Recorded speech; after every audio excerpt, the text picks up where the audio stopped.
হিন্দু সম্প্রদায়ের অন্যতম ধর্মীয় উৎসব সরস্বতী পূজা চাঁপাইনবাবগঞ্জের সরকারি মহিলা কলেজে শুক্রবার উৎসবমুখর পরিবেশে উদযাপিত হয়েছে। এই উপলক্ষে চাঁপাইনবাবগঞ্জ সরকারি মহিলা কলেজে বাণী অর্চনা 2026 আয়োজন করা হয়। উক্ত অনুষ্ঠানে সার্বিক সহযোগিতা করেন অত্র কলেজের ইতিহাস বিভাগের সহকারী অধ্যাপক ও সরস্বতী পূজা কমিটির আহ্বায়ক প্রকাশ চন্দ্র শীল।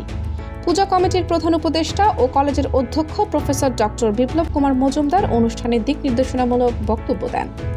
দেশ দর্পণ নিউজ, দেশের সাধারণ জনগণের সংবাদ মাধ্যম। আপনার সংবাদ এবং বিজ্ঞাপন প্রচারের জন্য যোগাযোগ করুন স্ক্রিনে দেখানো হোয়াটসঅ্যাপ নম্বরে।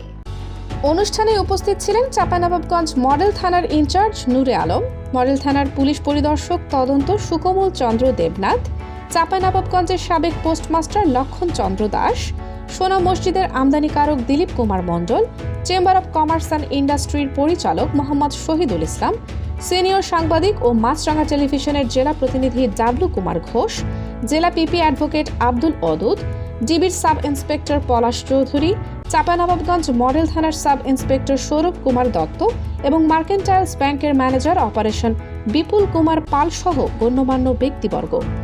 বিদ্যাদেবী সরস্বতীর কৃপা লাভের আশায় জেলার বিভিন্ন শিক্ষা প্রতিষ্ঠান ও ঘরে ঘরে পূজার আয়োজন করা হয়। সকালে পূজা শেষে ভক্তরা অঞ্জলি প্রদান করেন এবং প্রসাদ বিতরণ করা হয়। সরস্বতী পূজাকে কেন্দ্র করে শহর জুড়ে ছিল উৎসবের আমেজ। চাঁপাইনবাবগঞ্জ সরকারি মহিলা কলেজ প্রাঙ্গণে সকাল 11টা থেকে বেলা 12টা পর্যন্ত আরতি, পুষ্পাঞ্জলি ও দেবীর চরণে পুষ্পার্ঘ্য অর্পণ করেন শিক্ষার্থী সহ ভক্তরা। পরে ভক্তদের মাঝে প্রসাদ বিতরণ করা হয়। শিক্ষক, শিক্ষার্থী ও সনাতন ধর্মাবলম্বীদের অংশগ্রহণে বাণী অর্চনা অনুষ্ঠানটি উৎসবমুখর হয়ে ওঠে।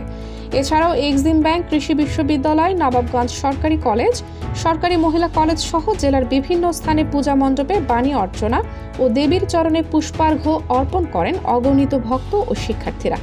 পাড়ায় পাড়ায় ও অলিতে গলিতে স্থাপিত পূজা মণ্ডপগুলোতে ভক্তরা দেবীর পাদপদ্মে অঞ্জলি দেন। অনেক স্থানে শিশুদের হাতেখড়ির মধ্য দিয়ে বিদ্যা চর্চার সূচনা করা হয়। পূজার আনুষ্ঠানিকতা ছাড়াও আলোচনা সভা, সাংস্কৃতিক অনুষ্ঠান, সন্ধ্যারতি ও আলোকসজ্জার আয়োজন করা হয়।